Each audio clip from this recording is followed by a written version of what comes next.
Hello and welcome to Sports Fan Entertainment, here for a live post-game recap of the Toronto Raptors versus Milwaukee Bucks. In case you don't already know, I'll be making live game recaps from here on out on Sports Fan Entertainment. It's just easy to get up. It's quick. I just go live. I put it up there. Still have to figure out how to add my intro and outro to this. I'll figure that out. It will make it a little bit more professional. But for now, this is the way we're going to do things. So we had game one of the 2019 Eastern Conference Finals tonight. As I said yesterday in my conference finals preview and predictions, as well as me covering the 2019 NBA Draft Lottery, I have the Milwaukee Bucks winning this series in 6 games, and I have the Golden State Warriors winning that series in 6 games as well. And I feel good about my predictions today, as the Warriors won yesterday and as the Milwaukee Bucks win tonight.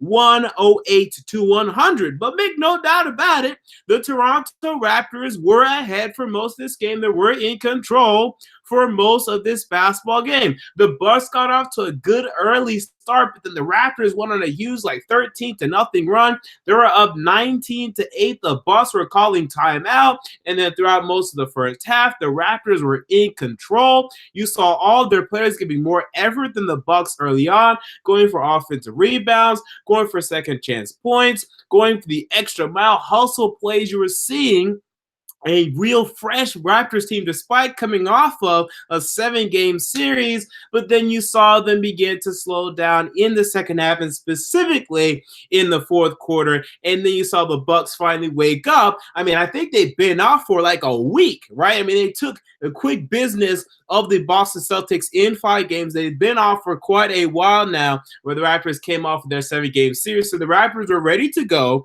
coming off of their 7-game series, but then they fizzled late because they're just coming off of a 7-game series, whereas the Milwaukee Bucks, who were a little bit rusty, got in rhythm, got in stride, and then woke up in the fourth quarter. And specifically, Brook Lopez. Wow, what a performance from Brook Lopez tonight. His official stat line, he had, and I'm pulling up the stat line right now, he had 29 points, 11 rebounds, 2 assists, had a steal, 4 blocks. I mean, really incredible play from Brook Lopez, 12 of 21 from the field and 4 of 11 from three-point range. And he really had not a dagger 3, but pretty close to it, that put the Bucks up by 4 late in this basketball game. And you really felt after that 3 they were really going to win this game. So Brook Lopez was absolutely huge. He had a number of blocks in the fourth quarter. I want to say 2 blocks in the fourth quarter, one that was also very late in the basketball game as well.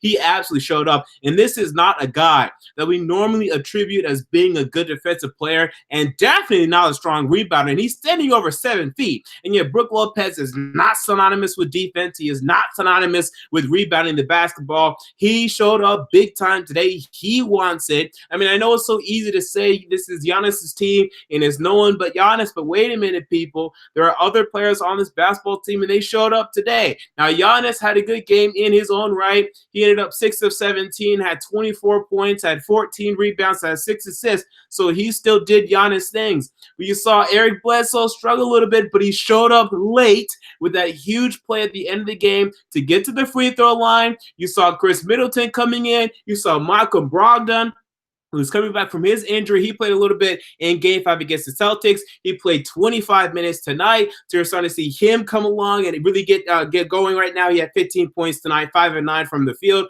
Ersan Ilyasova. It really is a group effort right now with the Milwaukee Bucks. And, there are some players that have bad games, and then they'll recap or they'll bounce back the next game and have a better game. There's a little bit of fluctuation here. But as long as Giannis is consistent, I know they're going to get consistent enough production elsewhere, except for the occasional night where everyone is just cold. They can't hit a 3. And if you look how the Toronto Raptors are playing the Milwaukee Bucks in this series, at least thus far, they're playing a 3-2 defense. They're really crowding Giannis whenever he tries to go into the paint, and they're leaving 3-point shooters open. If the Bucks can knock down shots, this will be a quick series. If they struggle knocking down shots, it will be a longer series. So Eric Bledsoe's going to have to step up and hit more long-range shots. Brook Lopez is going to have to keep doing his thing, and I'm sure that he will. I expect George Hill, he's going to have to step up and hit some shots, but Malcolm Brogdon, I have no worries about him. I know he's going to do his thing.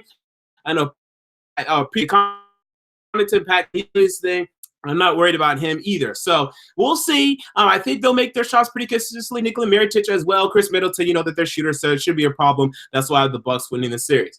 As for the Toronto Raptors, okay, so a lot of ups and downs in this game. More ups than downs, but unfortunately, you ended up losing the basketball game. Now, Kawhi Leonard was 10 of 26 today, 10 of 10 from the free throw line, 31 points. Very aggressive through the first 3 quarters, but did nothing, literally nothing in the fourth quarter offensively. He wasn't looking to get his shot. The only shot I can really remember was a 3-point shot under 6 minutes left. Outside of that, he attempted, I think, 1 or 2 shots before 6 minutes left, but he wasn't aggressive late. Kyle Lowry was, and he hit a huge knockdown 3. But I think that was like the last Raptors points, and that was like with 4 minutes to go in the fourth quarter. So they really struggled late in the fourth quarter. Pascal Siakam, I like Siakam. Still a young player, drafted in the 2016 NBA draft, learning how to improve in the NBA, learning how to play in the NBA playoffs.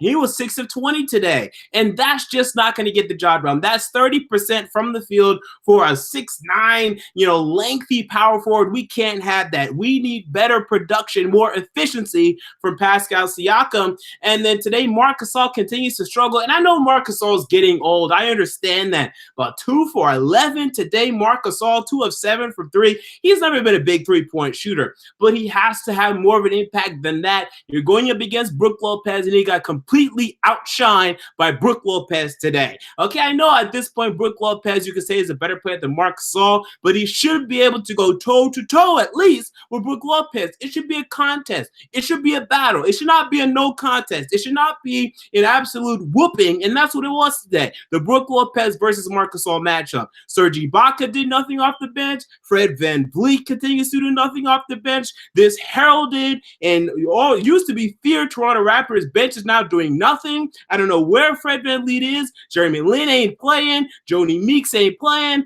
This bench is doing nothing. So you're just looking at Kawhi Leonard having to carry the team throughout the first 3 quarters, and he was gassed by the fourth quarter in this game. And you saw it manifest itself in him not being able to take many shots late in the game.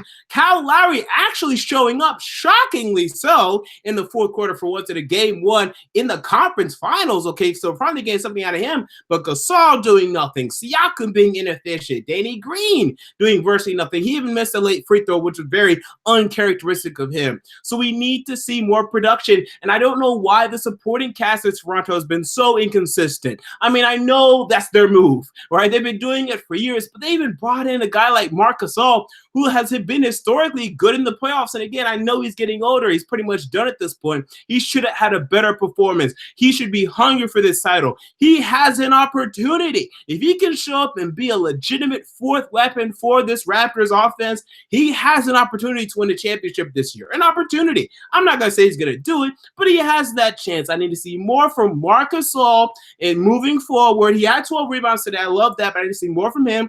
Kyle Lowry keep doing the same thing. 10 of 15, 30 points, great. He's not going to do this probably again in the damn series, to be honest with you. But I want to see at least 20 points a game. We need it from you. Kawhi Leonard, keep doing your thing, but try to spread out your production. You played 42 minutes tonight, and it was just too front-loaded, especially coming off of a 7-game series. Siakam's got to be more efficient, got to be smarter with the basketball in terms of going inside and not just throwing the ball up and hoping for the best and shooting contested threes and just shooting threes for the hell of it. Use your length to your advantage. So Toronto moving forward, I still think they're going to win 2 games in this series. But like I said, when I predicted this series, I think it's going to be closer to 5 games than 7. So they have a lot of work to do. This was the game that they should have stole. They should have stole this game away from the Milwaukee Bucks. It was there for the taking. The Bucks offered up to them, but in the fourth quarter, the Bucks outscored the Toronto Raptors 32-17, and the Bucks won by 8 today. And that's just unfortunate. I'm not sure if you're going to get another opportunity to win a game in Milwaukee like this in this series. This was their chance to make us all say, wow, Toronto might really win this series, and they let it slide. And that's not to say the series is over. They could easily come back next game and win, but they had that opportunity, and they let it slide. And that is so unfortunate for the Toronto Raptors tonight. But we'll be back for game 2. And I might live stream that during the game. If not, again, I'll be here for my live post-game recaps. That is my new move. So there you go. Those are my thoughts on Raptors at Bucks. And by the way, if you want to have any of your comments read, recaps, sorry about that. My audio is not coming through. If you ever want to have any of your comments read in the chat for these post-game recaps, I'm only going to discuss super chats. So if you really want something to say, I will read aloud and I will answer super chats. But outside of that, I'll leave the answering questions to other live streams like live coverage and commentary during games, live Q&As, and stuff like that. So until next time, this has been MJ of Sports Fan Entertainment, and I'm out. See you all later.